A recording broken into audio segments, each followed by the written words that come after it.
Hi everyone, welcome to another episode of Maju Diaries. My name is Warimo. And I'm Jerry. And today we are going to talk about deconstructing the American dream. Talk about it. Tumefika, now we're in America. Are we living this dream that we're sold at when you go to America, you know, if you work hard, you'll get a nice big house. Yes. You will even buy land back home. You'll have 5 plots. 5 apartments. And apartments. Like business class only. I know. Tumefika huko? Shock in Akurarua when you get here and you realize what it takes. What it takes to achieve that dream. Yeah, I know. Ebu tell them what it takes. First of all, when you first get to America, first of all, you're met by some culture shocks of a kind. Yeah. And again, people don't realize what it takes to achieve. I mean, or even buy your first home. Like it takes a whole lot because you have going back to coming here. But most people come here with their degrees or even without. But your degrees it recognized here. Most of the times you have to start all over again. And that takes a lot of time away from when you could be earning the money or whatever. Yeah. But how was your experience? Before even going to my experience, you said something about buying houses. And let me tell you, me in my Kenyan mind, I do not understand how I'm about to drop $350,000 for a house made of paper, like and wood. Like sielewi, I don't understand. And I mean, don't get me wrong, the houses are beautiful, but it just isn't sustainable, especially because we are in an area that is prone to tornadoes, hurricanes.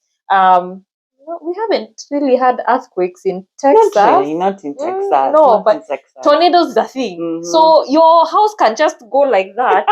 I guess that is why. Maybe that's why they make them that way, because they can easily go. No, but now if they make stone houses, the only thing you'd be repairing is your roof and your windows. That's true. That is a question I've been asking for the longest time. Like why we use stone in Kenya and like mbao here. I mean wood. I don't understand it either.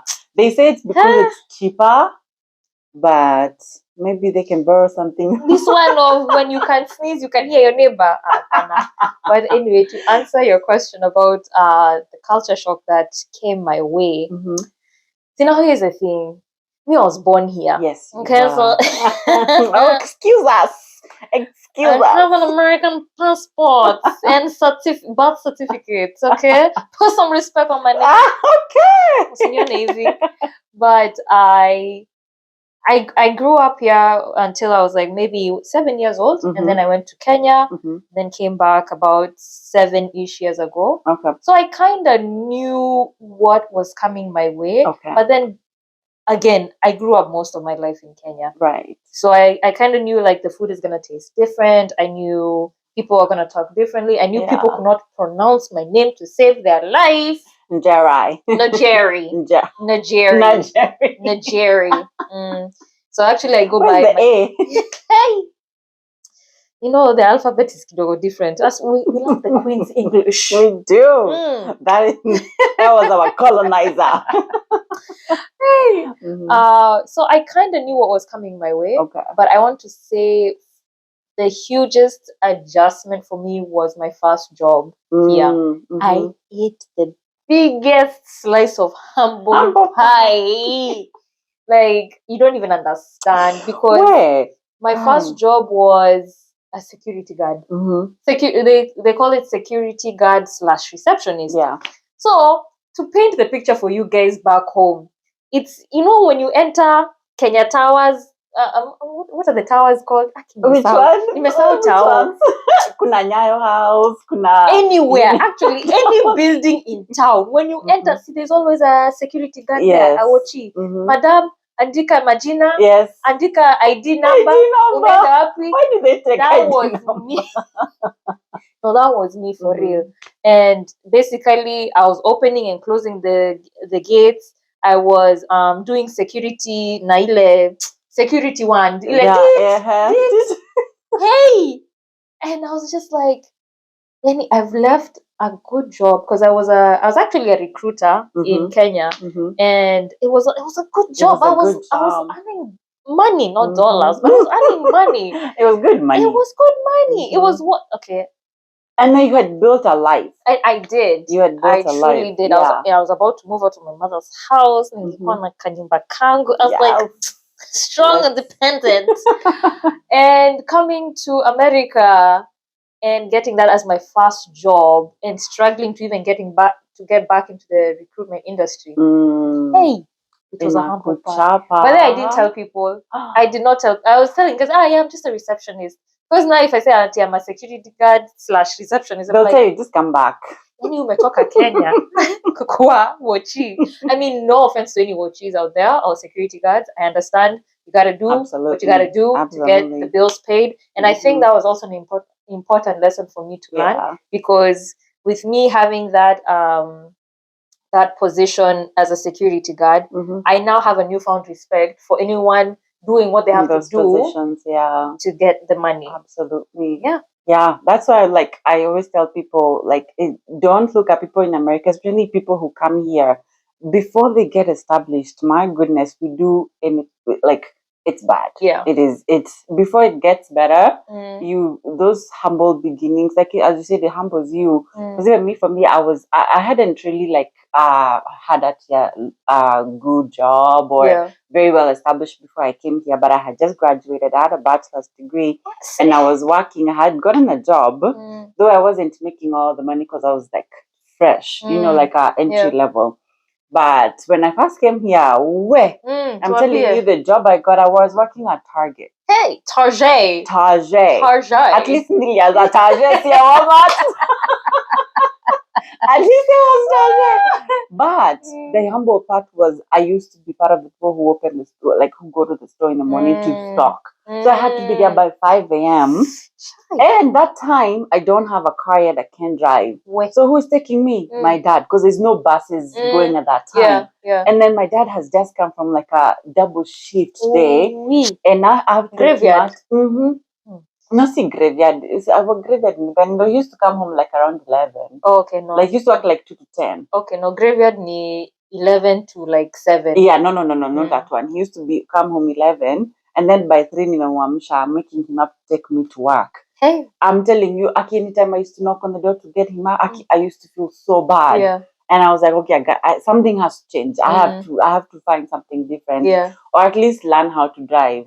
So it's not easy. It's really not easy. As you said, you do some very humbling things before.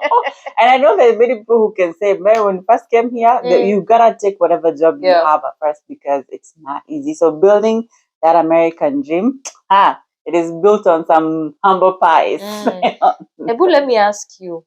There are two main jobs a lot of Kenyans do when they come here. Number one, either nursing or trucking. How did you escape the jaws of nursing? I want to understand. First of all, let me tell you, when I was coming here, of course, my dad was influencing me to get into nursing. But me, I knew I don't want nursing. I knew there's no fiber in me that wanted to do that. Yeah. So I kind of was kichanguma a little bit with it. I was like, no, I really don't want to. And I really thought I had options, because again, for me, I came knowing that I have a green card, so I can get a good job. Yeah. So I was like, no, I'm not doing it. I didn't want to do it. I didn't want, but I always knew it's an option. I just, even till today, Akimi, unless everything else fails, that's gonna be because I knew I don't have a nursing because I've seen my mom. My mom has been a nurse for years. Yeah. And I've seen how she does it from her heart. It's a calling. And I did not have that. all. Yeah. So I knew if I go there, me, I don't even know how I'll be taking care of. I don't. It's not in me. Yeah, it's So not. I kind of just like, What about you? How did you escape that? Let me tell you what I got in biology in KCSE. So that's what it's about. I dropped chemistry, first of all. Right. Yes, Loreto Msongari, we were allowed to drop chemistry. That's Biology, what did I get? Either a C minus or a D plus. So nilijua, there's no way. There's no way I am going to subject myself into a science profession. I said, no, Digehota, stress. this is not why the Lord died on the cross. This cannot be the reason. And so, honestly, that's why even taking that security guard job was, I was like, I would rather do that than nursing. I was even brought for books. They said, okay, fine, you don't want to do nursing. Nursing, farm technician. I was like, see, that's still science. See, that's still chemistry. But like, the chemistry is not chemistry. The chemistry is not chemistry. You don't understand. I dropped chemistry. So it was just it was quite something. And so nilijikaza too, and I remember only my mom knew my job. I remember telling her about it, and she's like, "My dear, this is just for a season, okay? Right. You're not going to be a security guard for the rest of your life. Just hustle." And also, because my parents have been here before, they understand the game. Right. So they're like, even them, when they started, they were working in Kroger. My mom was working in an ice cream shop. Like, those were the jobs back then in the day. Yeah. And to see where they are now, you just know, anyway, for real. It's just for a moment. Ngangana too. True. Just ngangana. Yeah. So this is not to discourage you from coming to America. There are definitely opportunities, but you need to be prepared to lower your standards. Yes, you may have a degree, a master's, a PhD, but you can be in Walmart. You can. Opening and closing. Absolutely. You can be doing Chick-fil-A. And they won't even give you manager just because you have a PhD. No. And then also another thing is, let's talk about accents, code switching. Let me tell you, guy, kama kuna kitu ilinisumbua. If there's something that disturbed me in America, it's accent. Because me, I thought I was speaking English. But then I'm speaking and nobody's understanding what I am saying. No, they understand, they pretend. Because this is what they do. When you pronounce something a bit differently, so like, for example, this is a word I had to take time to remember how to pronounce. Photographer. But me, I used to say photographer. Yeah. So they're like, did you mean photographer? And I'm like, no, you know what I just said. So why do you feel the need to correct me all the time? Right. So it's so annoying. I remember when I was in school, I was like, I didn't even want to interact with people. Like, I could not talk because when I talk, everyone's like, huh? And they're looking at you like, what are you saying? And I'm like, I know I'm speaking English. Yeah. But I 7 almost 8 years later, I've learned I don't want to keep hearing, huh? So I had to do that code switching thing. I really had to. Yeah. Like, instead of saying management. I used to say that all the time. Management. Category. Like you get to the point when you just hear yourself saying category, management, you just like, category. Okay, I'll say category, whatever you want me to say, I'll try to say so. But at the end of the day, it's like, I just didn't like those, what did you say? Especially when I worked a job where I was on the phones. Now that one I had to refine my English, because then I'll be on the phone for the entire time. It's frustrating for me. It's frustrating for them, for the customer. But again, I feel like it's a choice you make if you want to switch or not.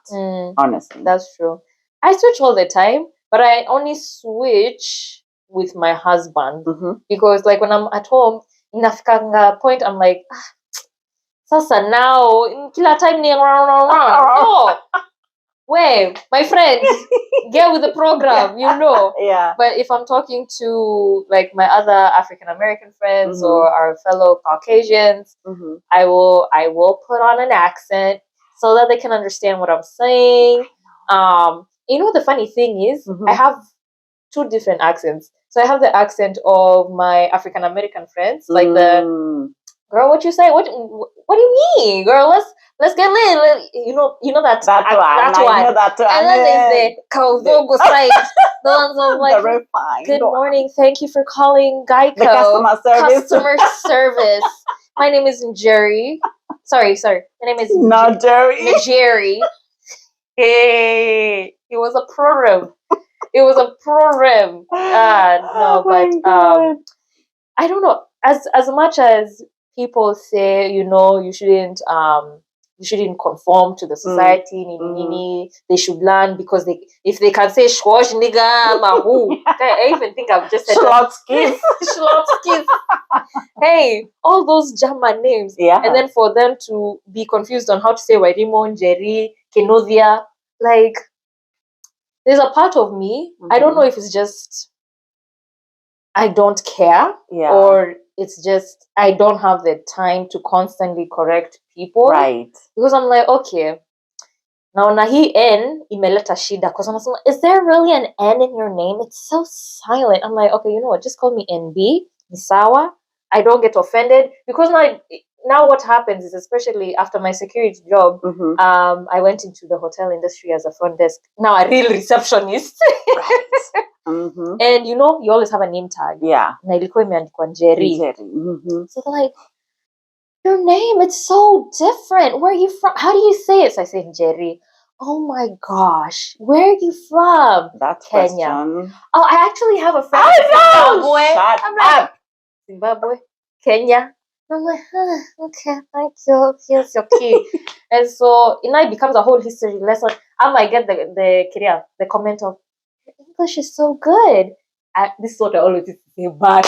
Yeah, we were colonized by the British. I know. And then you just see them like, oh, okay, just make them uncomfortable. No, but the English is our national language. That's it. But I hate those questions. Yeah, I used to get them all the time, like, you have an accent, where are you from? Anytime anybody started the conversation like that, I tune you out completely. And I found myself talking to, when I was working my front desk job as well as in a doctor's office. Yeah. Aki, everybody.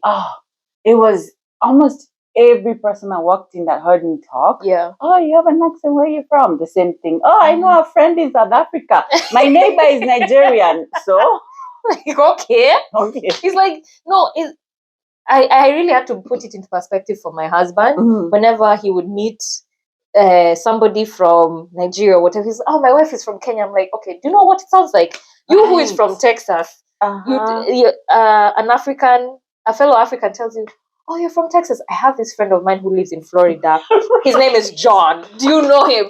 And he's like, okay, it so really does sound dumb. And finally he understood, like, okay, yes, as humans, we are trying to relate with you. Yeah. But is dumb at the end of the day.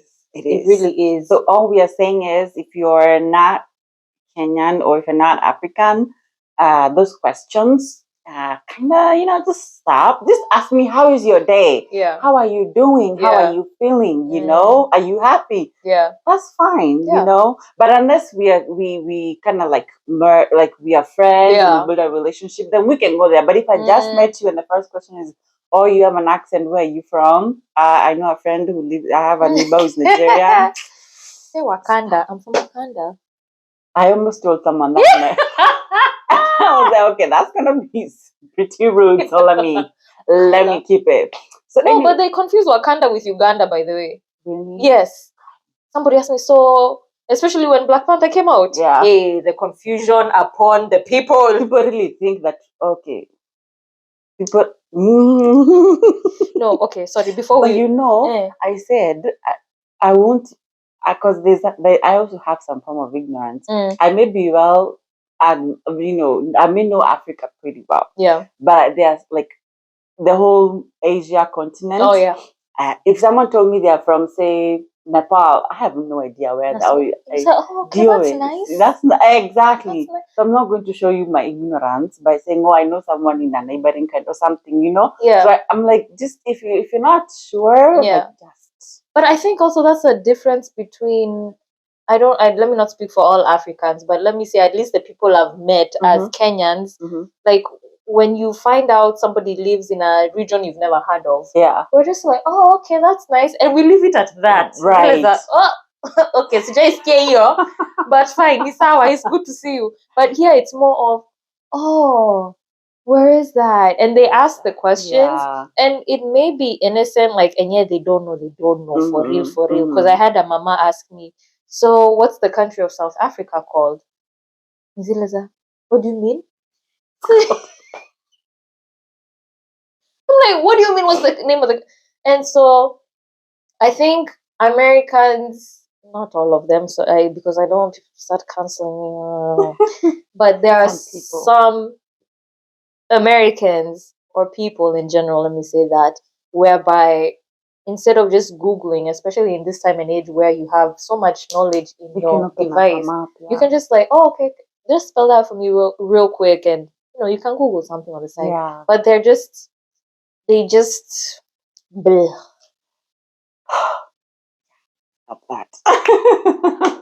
But going back to the conversation of the American dream, do you feel like there are opportunities that were denied to you, or not just to you, say to people because of accents? Like, oh yes, I feel like there were jobs I honestly could not even.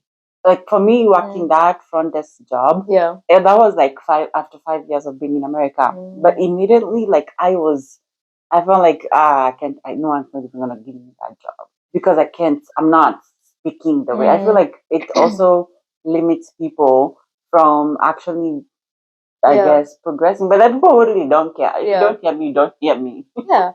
So I think let me speak for myself.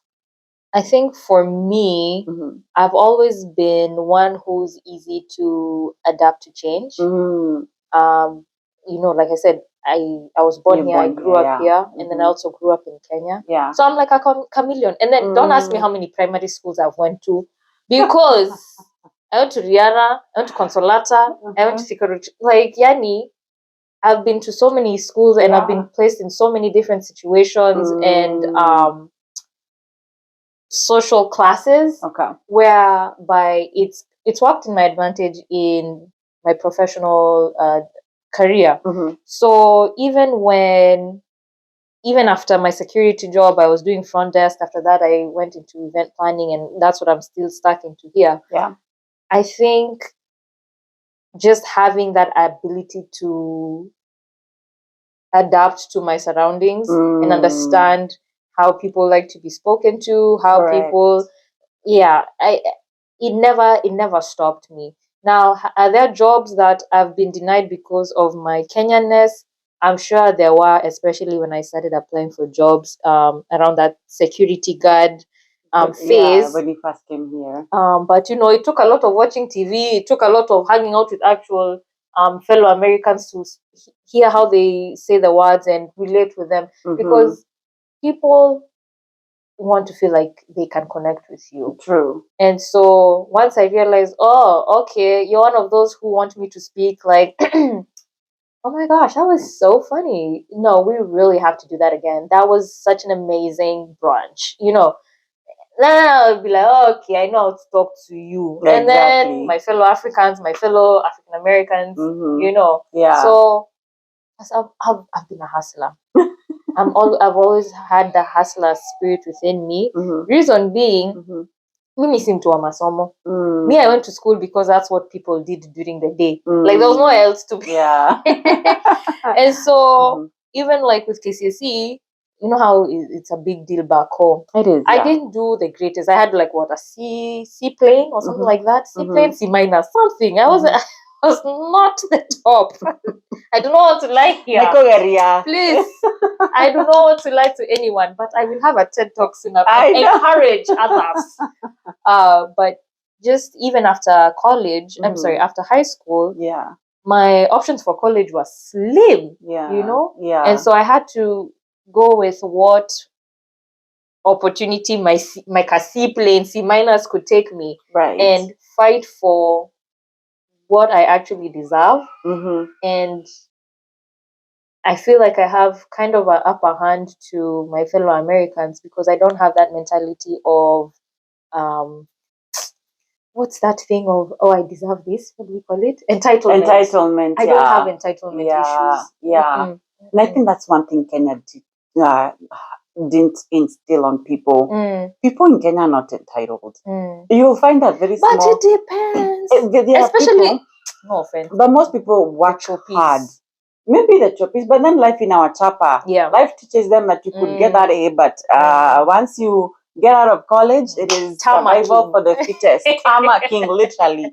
So, and I think the entitlement in Kenya is not as it is here. Yes, it's not. Guy, the entitlement in America, Chava.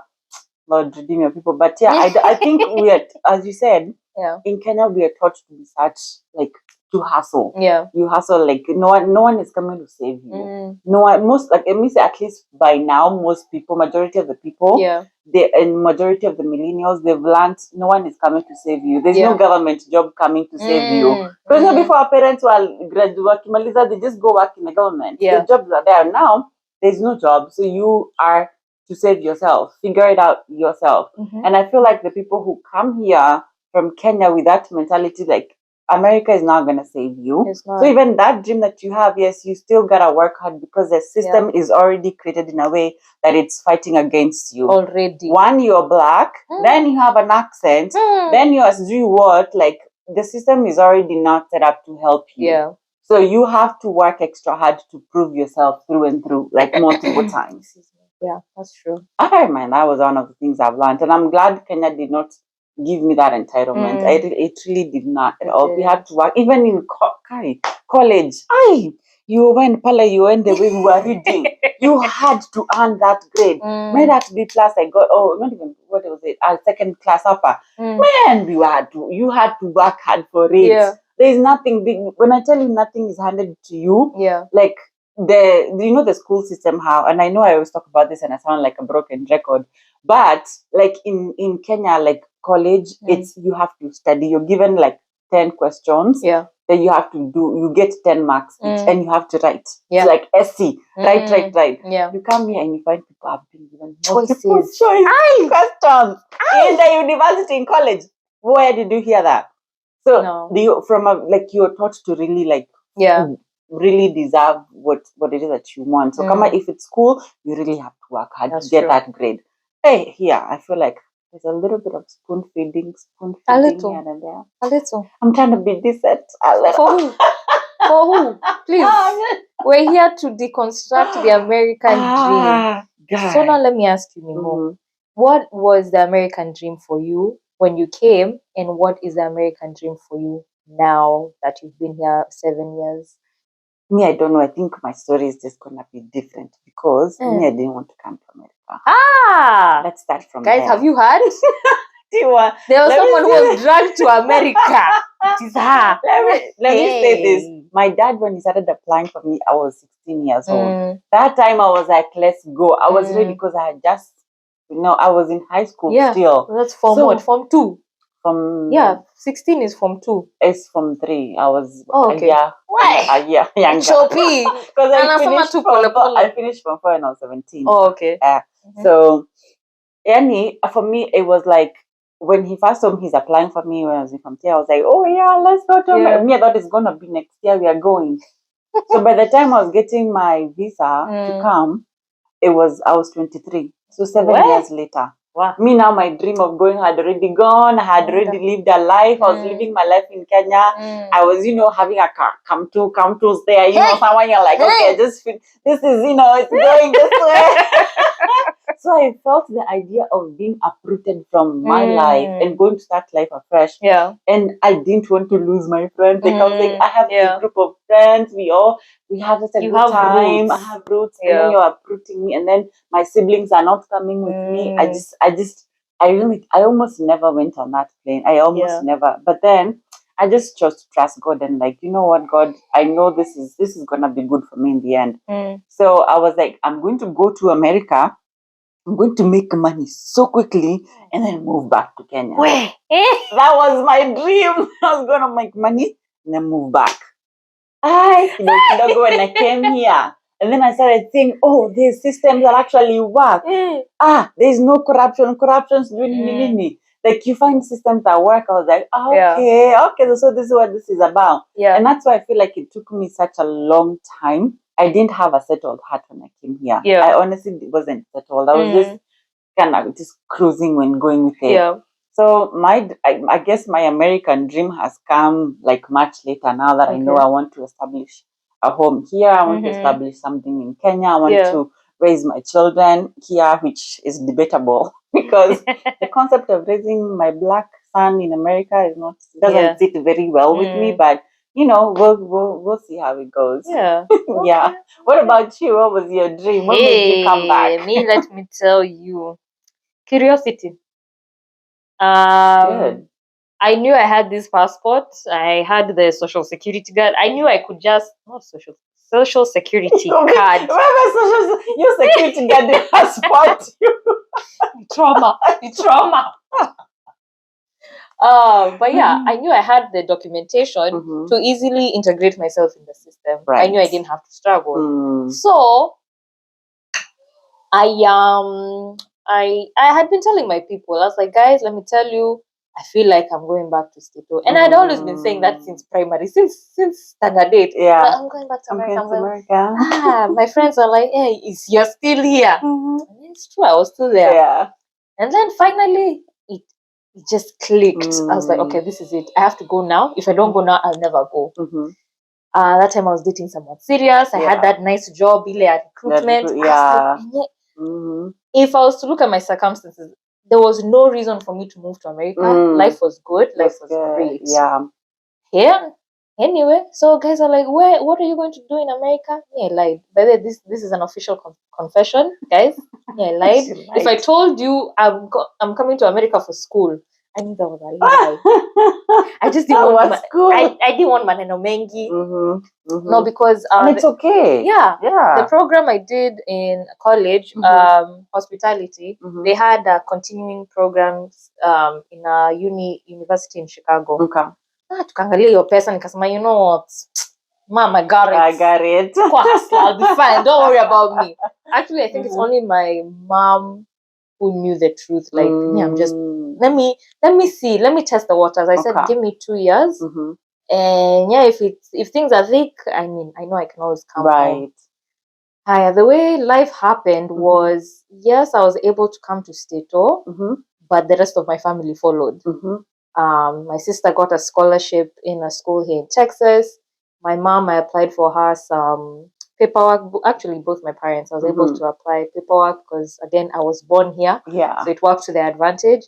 And everyone just ended up moving here. And I wanted to see what is life about. I didn't actually have a plan. Ninaenda America kujenga bank account. No. I was just like, vibes, inshallah. You know. So back then I didn't have a plan. As of now, you'd think now I'm married.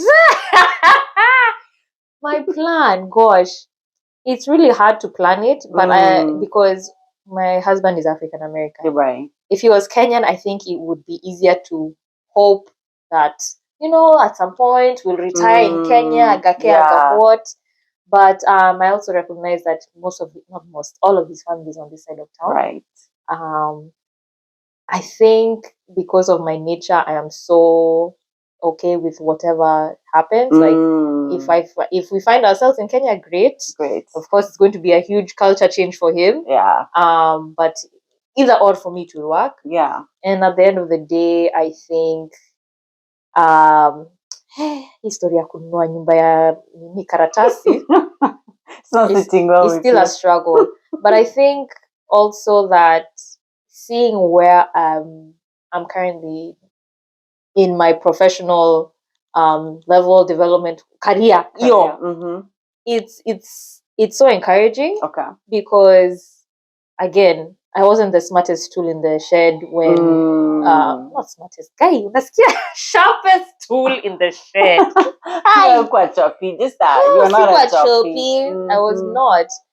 But I'm not book smart, but I'm street smart. That's important. Yeah. And so I feel like the Kenyan curriculum encourages more of the academic side than the artistic whatever side. Right. And so it didn't work in my favor. So having that push and that drive to succeed and be where I am today, I really wish I could go back to my younger self in Form 3 saying, Madam, don't worry. You read what you can. Yeah. But don't pressure yourself.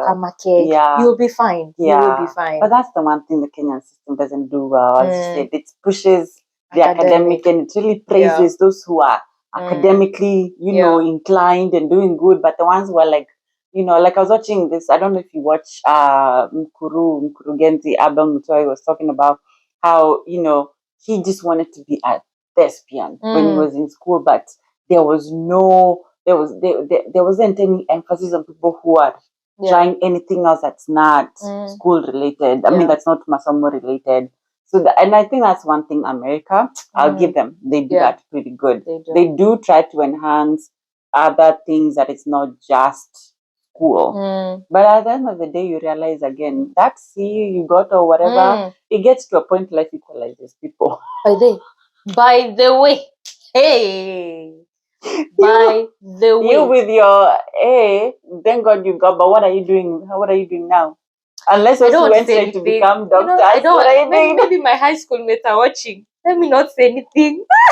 But again, it's in life. It's really what you do with what God has given you. Because there's so many people who got those A's that are still not where society would have expected them to be. And maybe it's maybe their own undoing, and so they start entitlement.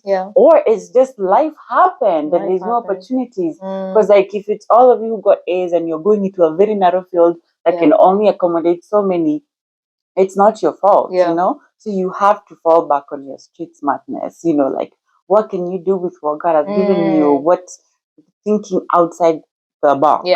And I feel like that's where life has brought us in America now, like thinking out the box, because otherwise would have come and gone into nursing like everybody else does. And it's really not. No shade to the nurse people. No shade at all. I'm only saying like if it's not what you wanted to do, if it's not, you feel like you only did that because that was the only option that you had. The thing is, there are options. And what I was gonna say is, when our parents were coming here, they didn't have anyone else's backs to lean on. It was them. It was just them. They had to make it work, whatever. But now I feel like our generation, when we come here and we have parents, at least we have a solid ground to stand on. So if you're moving from Kenya to America, or if another country and coming to America, if you have family here or parents here, utilize that as your solid foundation first for you to go to venture out. But you have to be very smart, because you could get yourself in things that are not going to succeed. So it's good that you have a foundation to lean on, because our parents never had that. And then use that to really launch yourself into something great. Yeah. For sure.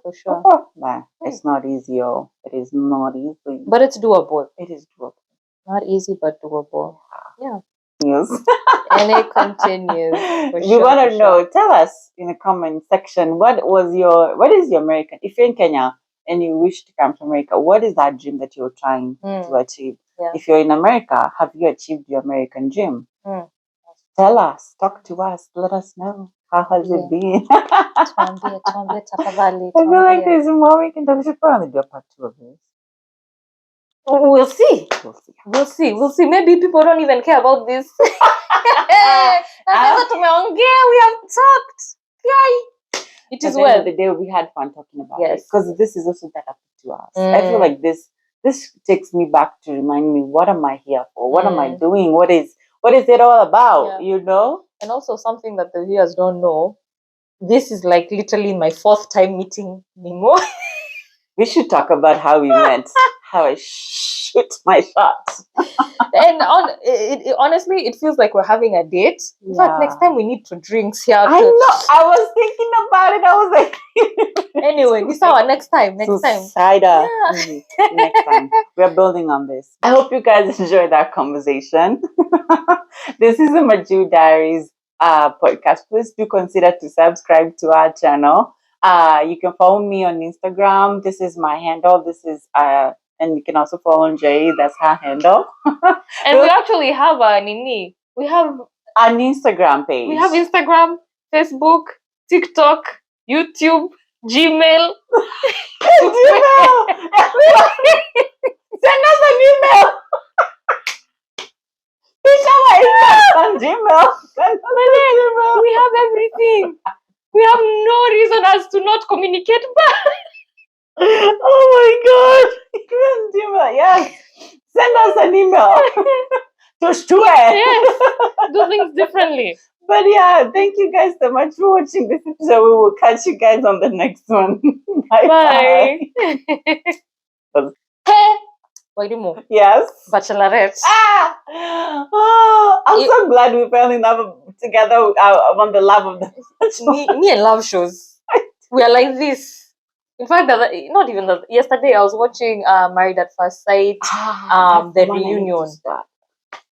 Anyway, let's stick to Bachelorette. Do you watch 90 Day Fiancé? Okay, I struggle. You do? That one I really struggle. That one is my other toxic one. That one, all of them from the time they come to here, because I tell you why I relate so much also, because there's people foreigners coming to America and like how they navigate. I feel like I feel you even if you're coming as a fiance person, and I did not, but it's just like when they first come here, the dreams they have. Yeah. Toxic, but you know, trash TV, your choice. Married at First Sight, but the Bachelorette. Let's talk. So now I'm a Bakia Nani. Who was a Dotun? Dotun, our fellow Nigerian. Dotun. Mm-hmm. This other one who just came back. Aaron. Mimi na Magina. Aaron B. And then Joey. Let me tell you something. I feel like, unfortunately, as a viewer, we're able to predict how things will end than the actual bachelor or bachelorette, because they're in a bubble of. They are. Yeah. This is great. This is beautiful. And then they don't see those like red flags. Exactly. No, let's call them pink flags, because we've all ignored pink flags. We have. And so I honestly, at the end of the day, if I was her, not that she's asking for my opinion, but if I was her, I would go with R&B. Reason being, from the jump, this man said, I'm here to find my wife and I'm here to marry her. Yeah. I feel like with Joey... Yeah, Joey is a no.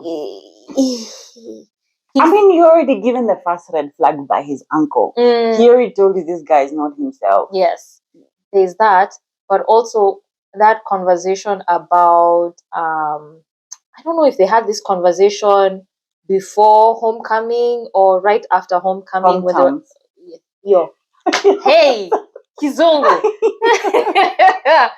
Hometowns, whereby he was like, marriage is something I want, but it's gonna take time for him. Like there was some form of doubt that he brought to the table, and I was just like, and then Dotun. I love my fellow West Africans. Yeah, I do, but I don't see them together. You know, that's the sad thing too. I don't see them together, but everybody on the internet believes he's the best. Everybody is just like, send everybody home. That's the guy. Imagine. Me, I don't know. There's just something I feel like, yes, they have great chemistry and stuff, but I really don't think it's going to work. The sad reality is, I'm coming from the perspective of this show has like a 2% success rate at the end of the day. But I said, I can see how Aaron B could be a better choice, because he said like he's consistently like been fighting for her, whatever. And even coming back, I feel like coming back was more of like a producer's like you know. Of course, you have to add chumvi. You have to add Royco. Like, let's start this part, and then Exactly. tell her you have to pretend you don't know he's coming. Just be Because of surprised. that moment at the reception, I'm looking for Charity's room. Do you have the details? These producers, they carry us stupid. They carry I us was like, stupid. wow, okay, you do it for the gram, do it for the video. But I also appreciate that there's a lot that we don't see in their conversations. Yeah. But yeah, I would say slice out Joey. At least you're fine. Okay, at least Joy to me agree. Yeah, Joey, we agree. But I can't put my finger on it. Like, he's not Yeah. a bad guy. He's a really nice guy. Yeah. Out of everyone there. And yeah, I see how Dalton is a good choice, but a better choice is Aaron. I don't know. I feel like Aaron gives more of a I'm an established human being. I'm a distinguished gentleman. Yeah. But there was something I'm saying there was something that made their connection kind of slow down at some point. I don't know what it is I can pinpoint, because he was a first one-on-one date, right? Yeah. Then it got to a point where she just wasn't kind of giving him as much time, or rather the connection wasn't progressing as much. I wish I could know what that is, because that's important. Because at the end of the day, two people could look amazing together, but they just that is true. Not working. But I feel like I may be a little towards darkness. Both have time. So Aaron. I know, but it's the fact that him coming back. Yeah. It never really ends very well. It's I feel like there's an aspect of, did you really want to do this, or did the producers make you come back? They encouraged you, like, hey. Because most men, when they are rejected in the way he was, they wipe that out completely, and they never come back. Yeah.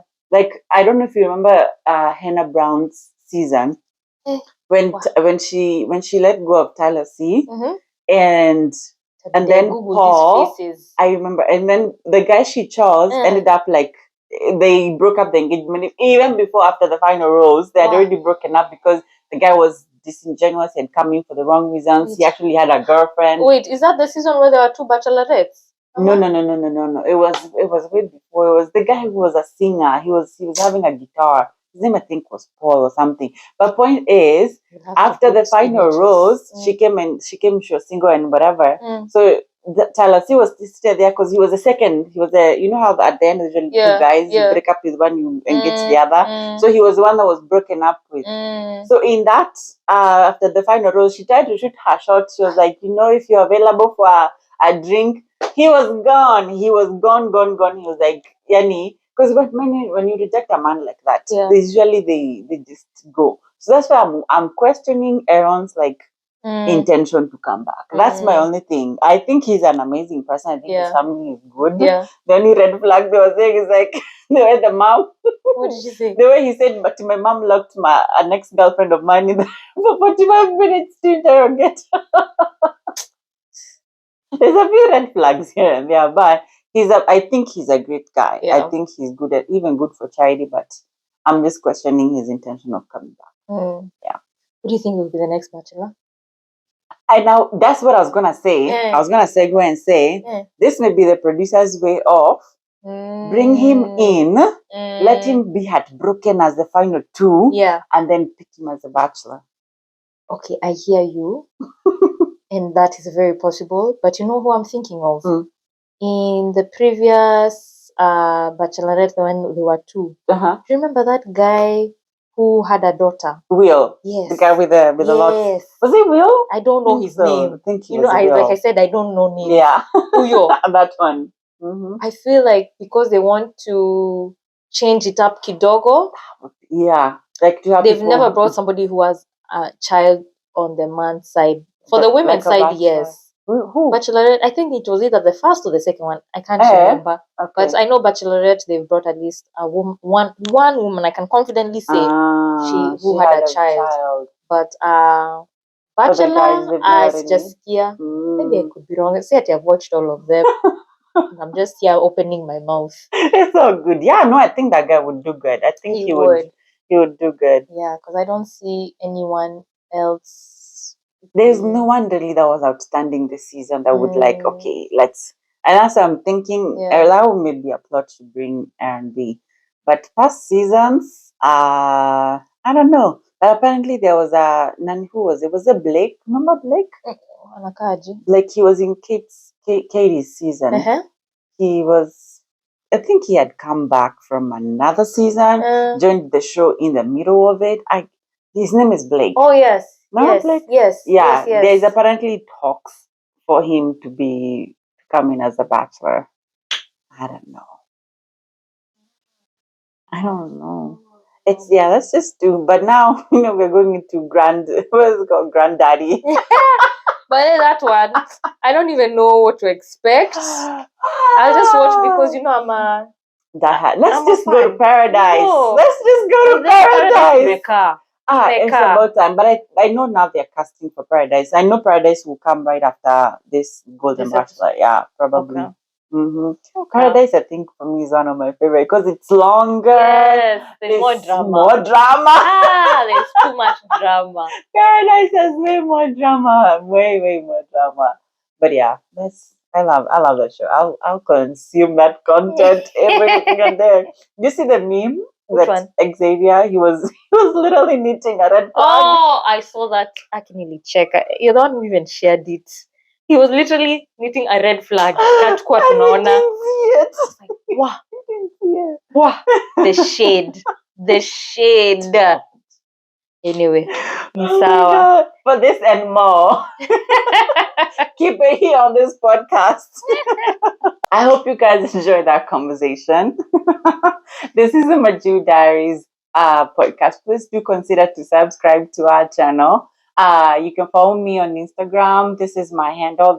And you can also follow Jay. That's her handle. And we actually have we have an Instagram page. We have Instagram, Facebook, TikTok, YouTube, Gmail.